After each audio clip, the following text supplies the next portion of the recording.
Hello friends, welcome to our channel mechanical engineering data bank. നമ്മൾ ഇന്നിവിടെ discuss ചെയ്യുന്നത് ME 201 mechanics of സോളിഡ്സിൽ നിന്നുള്ള 5th മൊഡ്യൂളാണ്. Columns and സ്ട്രട്സ് ആണ് നമ്മുടെ ടോപ്പിക്ക് വരുന്നത്. അപ്പോൾ എന്താണ് കോളം, എന്താണ് സ്ട്രട്ട് എന്നുള്ളൊരു കാര്യം നമുക്ക് ആദ്യം പഠിക്കാം. കോളം, അതിൻ്റെ ബെസ്റ്റ് എക്സാമ്പിൾ പറയുന്നത് പില്ലേഴ്സ് ആണ്. പില്ലേഴ്സ് നമുക്കറിയാം, അത് വെർട്ടിക്കൽ ആയിട്ടുള്ള ഒരു മെമ്പറാണ് പില്ലർ എന്ന് പറയുന്നത്. പില്ലറിൻ്റെ മേളിൽ സാധാരണ വരിക സ്ലാബ് അല്ലെങ്കിൽ റൂഫൊക്കെയാണ് വരിക. അപ്പോൾ തന്നെ വ്യക്തമായിട്ടുണ്ട്, ഒരു വെർട്ടിക്കൽ ആയിട്ടുള്ള ഒരു മെമ്പർ, അതിൽ വരുന്നത് കംപ്രസീവ് ലോഡാണ് വരുന്നത്. അപ്പോൾ ഏതൊരു വെർട്ടിക്കൽ മെമ്പറാണോ ആക്സിയൽ കംപ്രസീവ് ലോഡ് ക്യാരി ചെയ്യുന്നത്, ആളെ വിളിക്കുന്ന പേരെന്താണ്? കോളം. ഇനി ഏതൊരു ഇൻക്ലൈൻഡ് മെമ്പറോ അല്ലെങ്കിൽ മേ ബി സംടൈംസ് ഹൊറിസോണ്ടൽ മെമ്പറോ ആണ് ആക്സിയൽ കംപ്രസീവ് ലോഡ് ക്യാരി ചെയ്യുന്നതെങ്കിൽ അയാളെ വിളിക്കുന്ന പേര് സ്ട്രട്ട് എന്ന് നമ്മൾ നോർമലി വിളിക്കും. ഇനി ഇതിൻ്റെ ക്രോസ് സെക്ഷൻ ഡയമെൻഷൻ വലുതാണെങ്കിൽ നമുക്ക് അയാളെ വിളിക്കാൻ പറ്റുന്നത് കോളം എന്നും, ഇതിന്റെ ക്രോസ് സെക്ഷൻ ഡയമെൻഷൻ ചെറുതായിട്ടുള്ള ആളെ വിളിക്കാൻ പറ്റുന്നത് നമുക്ക് സ്ട്രട്ട് എന്നായിരിക്കും വിളിക്കാൻ പറ്റുന്നത്. Now, the columns have high slenderness ratio and it fails by buckling. അതാണ് മെയിൻ പോയിന്റ്. സ്ട്രട്ടിന് സ്ലെൻഡർനെസ് റേഷ്യോ വളരെ കുറവാണ്, ഫെയിൽസ് ബൈ ക്രഷിങ്. അപ്പോൾ നമുക്ക് ഒരു ഒബ്ജക്റ്റ് എടുത്ത് വെക്കുക, ഒരു ലോഡ് കൊടുക്കുക, അത് ക്രഷ് ആയി പോയെന്ന് വിചാരിക്കുക. അപ്പോൾ നമ്മൾ കൊടുത്ത ലോഡിനെ നമ്മൾ വിളിക്കുന്ന പേര് ക്രഷിങ് ലോഡ് എന്നാണ് നമ്മൾ വിളിക്കുന്നത്. അപ്പോൾ ഒരു ടേം അവിടെ നമുക്ക് വന്നിട്ടുണ്ട്, ക്രഷിങ് ലോഡ്. ഇനി നമുക്ക് സ്ലെൻഡർനെസ് റേഷ്യോ കൂടിയുള്ള ആള് ബക്ലിംഗ് വഴി ഫെയിൽ ആവുമെന്ന് പറഞ്ഞിട്ടുണ്ട്. അപ്പോൾ ഇവിടെ ഞാനൊരു വെർട്ടിക്കൽ ആയിട്ടുള്ള ഒരു മെമ്പർ കാണിച്ചിട്ടുണ്ട്. അതിൽ നമുക്ക് അലോങ് ദ ആക്സിസ് ഞാൻ കംപ്രസീവ് ലോഡ് കൊടുത്തിട്ടുണ്ട്. അപ്പോൾ കംപ്രസീവ് ലോഡ് കൊടുത്തു കഴിഞ്ഞാൽ എന്ത് സംഭവിക്കണം? ഒരു ഡിഫോർമേഷൻ അവിടെ സംഭവിച്ചിരിക്കണം. അപ്പോൾ ഞാനത് ഒന്നും കൂടെ സിംപ്ലിഫൈ ചെയ്ത് വരച്ചിരിക്കുകയാണ്. AB എന്ന് പറയുന്നതാണ് എൻ്റെ കോളം. ഇതിൻ്റെ രണ്ട് എൻഡ് ഞാൻ ഹിഞ്ച് ചെയ്ത് വെച്ചിരിക്കുകയാണ്. ഹിഞ്ച് ചെയ്യാന്ന് വെച്ചാൽ പിൻ ചെയ്ത് വെച്ചിരിക്കുന്നതാണ് എൻ്റെ അർത്ഥം. ഓക്കെ, അതിനുശേഷം ഞാൻ ലോഡ് കംപ്രസീവ് ലോഡ് കൊടുത്തപ്പോൾ നമുക്ക് കാണാൻ സാധിക്കുന്നത് ഈ ബ്ലൂ കളറിൽ കാണിച്ചിട്ടുണ്ട്, അത് ഡിഫ്ലക്ഷൻ ആണ് കാണിച്ചിരിക്കുന്നത്. Deflection away from this central axis. ആ ഡിഫ്ലക്ഷനെ നമുക്ക് പറയുന്ന പേര് ഞാൻ ബക്ലിംഗ് എന്ന് ഞാൻ പറയുകയാണ്. ഓക്കെ, അത് എപ്പോഴാണ് അതിനെ ബക്ലിംഗ് എന്ന് പറയുന്നത് എന്നുള്ളൊരു കാര്യം നമുക്ക് ഡിസ്കസ് ചെയ്യാം. എന്താണ് ബക്ലിംഗ് ലോഡ് എന്ന് പറയുന്നത്, അത് നമ്മളിവിടെ ഇക്വിലിബ്രിയം ഓഫ് കോളം പഠിക്കുമ്പോൾ ഡിസ്കസ് ചെയ്യുന്നതായിരിക്കും. അപ്പോൾ ഇങ്ങനെ ഒരു ഡിഫോർമേഷൻ അല്ലെങ്കിൽ deflection away from the central axis, അല്ലെങ്കിൽ ഇതൊരു ടൈപ്പ് ഓഫ് ബെൻഡിങ് ആണ്. With respect to this vertical axis, this a type of bending. നമ്മൾ ഇതിന് നോർമലി ഡിഫ്ലക്ഷൻ എന്നാണ് പറയുക. ഇങ്ങനെയുള്ള ഒരു ഡിഫ്ലക്ഷനെയാണ് നമ്മൾ എന്ത് പറയുക? ബക്ലിംഗ് എന്ന് പറയുക. ഇങ്ങനെ ബക്ലിംഗ് ഫോം ചെയ്ത് ഫെയിൽ ആവുന്ന കേസസ് ആണ് നമുക്ക് കോളത്തിൽ ഒബ്സർവ് ചെയ്യാൻ പറ്റുന്നത്. അതിന്റെ റീസൺ ഹൈ സ്ലെൻഡർനെസ് റേഷ്യോ ആണ്. അപ്പോൾ ഈ സ്ലെൻഡർനെസ് റേഷ്യോ എന്ന് പറയുന്നത് നമ്മൾ ratio of the length to the radius of gyration K. ഇതാണ് നമ്മൾ ഇത് സ്ലെൻഡർനെസ് റേഷ്യോ പറയാ. In some cases we will say effective length divided by radius of gyration. ഈ രണ്ട് ഫോർമുലയും നമ്മൾ യൂസ് ചെയ്യാറുണ്ട്. നമ്മളത് depending on the end conditions. End condition എന്ന് പറയുന്നത് ഈ കോളത്തിന്റെ ഈ എൻഡും ഹിഞ്ചാന്ന് ഞാൻ പറഞ്ഞിട്ടുണ്ട്. ചിലപ്പോൾ ഈ രണ്ട് എൻഡ് ഫിക്സ് ആക്കി വെക്കാൻ സാധ്യതയുണ്ട്. ചിലപ്പോൾ ഒരു എൻഡ് ഫിക്സും മറ്റേ എൻഡ് ഫ്രീ ആയിരിക്കും. ചിലപ്പോൾ ഒരു എൻഡ് ഫിക്സും മറ്റേ എൻഡ് ഹിഞ്ചും ആയിരിക്കും. ആ എൻഡ് കണ്ടീഷൻ അനുസരിച്ച് നമുക്ക് ഈ ലെങ്ത്, എഫക്റ്റീവ് ലെങ്ത് ആണ് നമ്മളിവിടെ യൂസ് ചെയ്യുന്നത്. അല്ലെങ്കിൽ normally ratio of the length divide by radius of gyration ആണ് നമുക്ക് ഇവിടെ സ്ലെൻഡർനെസ് റേഷ്യോ ആയിട്ട് പറയാൻ സാധിക്കുന്നത്. ഇനി ഓയിലേഴ്സ് ഫോർമുല ആപ്ലിക്കബിൾ ആയിട്ടുള്ളത് എവിടെ മാത്രമായിരിക്കും? കോളത്തിൽ മാത്രമായിരിക്കും. കാരണം ഈ കോളം നമുക്ക് ഇവിടെ വെർട്ടിക്കൽ ആയിട്ടുള്ള മെമ്പറാണ്. ഇതുപോലെ ബക്ലിംഗ് വഴി ഫെയിൽ ആവുന്ന ആള് ആരാണ്? ബക്ലിംഗ് വഴി ഫെയിൽ ആവുന്നത് കോളമാണ്.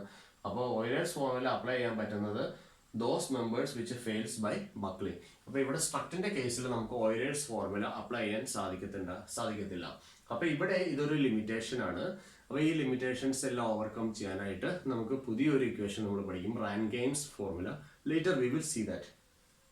ഇനി equilibrium of the columns and strut. ഇതിന്റെ ഇക്വിലിബ്രിയം കണ്ടീഷൻ നോക്കണം. ഇതിന്റെ ഇക്വിലിബ്രിയം കണ്ടീഷൻ വളരെ സിമ്പിൾ ആയിട്ട് നമുക്ക് എക്സ്പ്ലെയിൻ ചെയ്യാം. Stable equilibrium. ഇപ്പൊ എൻ്റെ കയ്യിൽ ഒരു വെർട്ടിക്കൽ ആയിട്ടുള്ള ഒരു മെമ്പർ ഉണ്ട്. ഞാനൊരു ആക്സിയൽ കംപ്രസീവ് ലോഡ് കൊടുക്കുകയാണ്. ഇവിടെ നമുക്ക് കാണാൻ പറ്റുന്നുണ്ട്, ഡിഫ്ലക്ഷൻ കാണാൻ സാധിക്കുന്നുണ്ട്. ഞാൻ ഈ ലോഡ് അങ്ങ് റിമൂവ് ചെയ്യുകയാണ്.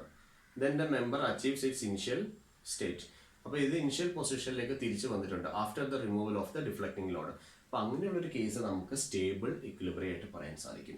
അടുത്തത് ന്യൂട്രൽ ഇക്വിലിബ്രിയം ആണ്. ന്യൂട്രൽ ഇക്വിലിബ്രിയം നമ്മളൊരു ആക്സിലായിട്ടുള്ള ഒരു കംപ്രസീവ് ഫോഴ്സ് കൊടുത്ത് ഒരു പർട്ടിക്കുലർ ലോഡ് എത്തി. ആ പർട്ടിക്കുലർ ലോഡിൽ ഞാൻ ആ ലോഡ് അങ്ങ് റിമൂവ് ചെയ്തു. പക്ഷേ എങ്കിൽ ആ ഒരു ഡിഫോർമേഷൻ അങ്ങനെ തന്നെ കാണാൻ സാധിക്കുന്നുണ്ട്. ഡിഫ്ലക്ഷൻ അങ്ങനെ തന്നെ കാണാൻ സാധിക്കുന്നുണ്ട്. ലോഡ് ഞാൻ മാറ്റി. അപ്പോൾ ആ ഒരു കണ്ടീഷൻ നമുക്ക് ന്യൂട്രൽ ഇക്വിലിബ്രിയം ആയിട്ട് പറയാൻ സാധിക്കും. അപ്പോൾ ഏതൊരു ലോഡിലാണോ പെർമനന്റ് ആയിട്ട് ഇങ്ങനെ ഒരു ഡിഫ്ലക്ഷൻ വന്നിരിക്കുന്നത് ആ ലോഡിനെ നമ്മൾ വിളിക്കുന്ന പേരാണ് ബക്ലിംഗ് ലോഡ് എന്ന് പറയുന്നത്. അപ്പോൾ നമ്മളിപ്പോൾ 2 ടേം പഠിച്ചിട്ടുണ്ട്. ഇവിടെ നമ്മൾ ക്രഷിംഗ് ലോഡ് പഠിച്ചു, ഇപ്പോൾ നമ്മൾ ബക്ലിംഗ് ലോഡും പഠിച്ചിട്ടുണ്ട്. ബക്ലിംഗ് ലോഡിൽ പെർമനന്റ് ആയിട്ടുള്ള ഒരു ഡിഫ്ലക്ഷൻ നമുക്ക് ഒബ്സർവ് ചെയ്യാൻ പറ്റുന്നുണ്ട്. അത് ന്യൂട്രൽ ഇക്വിലിബ്രിയം കണ്ടീഷനാണ്. ഇനി നമുക്ക് അൺസ്റ്റേബിൾ ഇക്വിലിബ്രിയം എന്ന് പറയുന്നത് മറ്റൊന്നും നമുക്ക് ഡിഫ്ലക്ഷൻ അല്ലാതെ മറ്റൊന്നും തന്നെ നമുക്ക് ഒബ്സർവ് ചെയ്യാൻ പറ്റാത്ത ഒരു കണ്ടീഷനാണ് അൺസ്റ്റേബിൾ ഇക്വിലിബ്രിയം. അപ്പോൾ ഈ ക്രിപ്ലിംഗ് ലോഡ് അല്ലെങ്കിൽ ബക്ലിംഗ് ലോഡ് രണ്ടും ഒന്ന് തന്നെയാണ്. ക്രിപ്ലിംഗ് ലോഡ് അല്ലെങ്കിൽ ബക്ലിംഗ് ലോഡ് അത് രണ്ടും ഒന്ന് തന്നെയാണ്. ഈ ക്രിപ്ലിംഗ് ലോഡ് അല്ലെങ്കിൽ ബക്ലിംഗ് ലോഡിന് ശേഷം നമ്മൾ ലോഡ് അപ്ലൈ ചെയ്ത് കഴിഞ്ഞാൽ ഫർദർ റിഫ്ലക്ഷൻ മാത്രമേ നമുക്ക് ഒബ്സർവ് ചെയ്യാൻ സാധിക്കുന്നുള്ളൂ. അങ്ങനെയുള്ള ഒരു കണ്ടീഷനാണ് അൺസ്റ്റേബിൾ ഇക്വിലിബ്രിയം ആണെന്ന് നമ്മൾ പറയുന്നത്. Okay, that's all about the difference between column and strut, and we have explained the different equilibrium condition for columns and struts also. ഇനി നമുക്ക് നോക്കാനുള്ളത് ക്ലാസിഫിക്കേഷൻ ഓഫ് ദ കോളം ആണ് നോക്കാനുള്ളത്. Classification of the column based on the size. അപ്പോൾ ഞാൻ ആദ്യമേ based on the size ഞാൻ ഇതിന്റെ ക്ലാസിഫിക്കേഷൻ ഒന്ന് നോക്കുകയാണ്. എനിക്ക് അതിനെ നമുക്ക് ഷോർട്ട് കോളം എന്ന് നമുക്ക് വിളിക്കാൻ പറ്റും. Short column. Then medium columns നമുക്ക് അവൈലബിൾ ആയിട്ടുണ്ട്. ഇനി നമുക്ക് ലോങ് കോളംസ് അവൈലബിൾ ആയിട്ടുണ്ട്. ഓക്കെ, വെൻ ദ ലെങ്ത് നമ്മളിവിടെ പറയാണ് എല്ലാ കേസിലും length is related to the cross sectional area. CSA, cross sectional area. നമ്മളെ length is related to the cross sectional area. ഈ 3 കേസിലും അങ്ങനെ തന്നെയാണ് എടുക്കുന്നത്. If the length is related to the cross sectional area in such a way that the failure occurs only by the direct compressive load. Direct compressive load മാത്രമാണ് ഫെയിലിയറിന് കാരണമെങ്കിൽ നമ്മൾ അതിനെ വിളിക്കുന്ന പേരാണ് ഷോർട്ട് കോളം എന്ന് പറയുന്നത്. അപ്പോൾ ഇത് ഓർത്തിരിക്കുക, failure only by direct compressive load.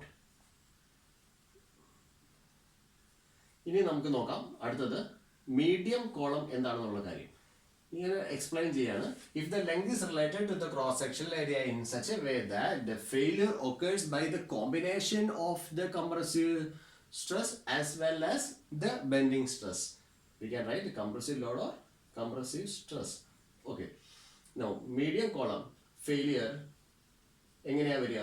By the combination of bending stress as well as the compressive stress.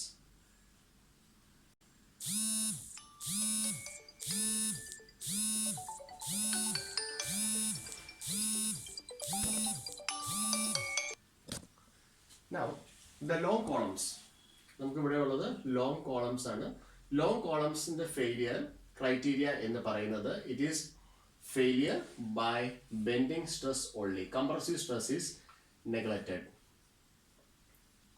അപ്പോൾ ഈ ഒരു കേസാണ് ഇതിങ്ങനെയാണ് നമ്മൾ ക്ലാസിഫിക്കേഷൻ ഓഫ് കോളം പറയുന്നത് based on the size.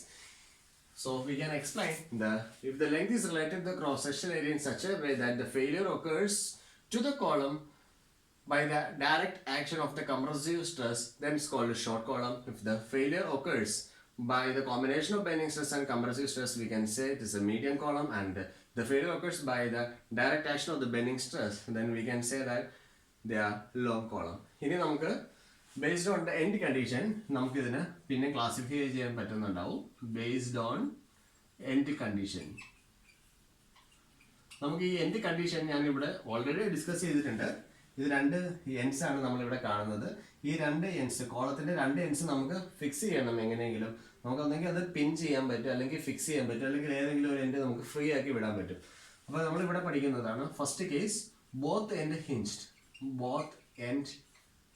Hinged. രണ്ടാമത്തെ കേസ് ബോത്ത് എൻഡ് ഫിക്സ്ഡ്. ഇനി മൂന്നാമത്തെ കേസ് എന്ന് പറയുന്നത് one end fix and other end free. നമുക്കിനി അടുത്ത case one end fix and other end hinged. ഇങ്ങനെ 4 കേസസ് ആണ് നമുക്ക് based on the end condition നമുക്ക് കോളത്തിന് നമുക്ക് ക്ലാസിഫൈ ചെയ്യാൻ പറ്റുന്നത്. ഇതിൽ ബോത്ത് എൻഡ്സ് ഹിഞ്ച്ഡ് ഈ ഒരു ടോപ്പിക് ഈ ഒരു സെക്ഷന്റെ ഡെറിവേഷൻ നമുക്ക് ആവശ്യമാണ് to find the Euler's crippling load if the columns both ends are hinged. അപ്പോൾ ഈ ഒരു സെക്ഷനിൽ നിന്നുള്ള ഒരു ഡെറിവേഷനും കൂടിയാണ് നമ്മൾ ഇനി അടുത്തത് കാണാൻ പോകുന്നത്.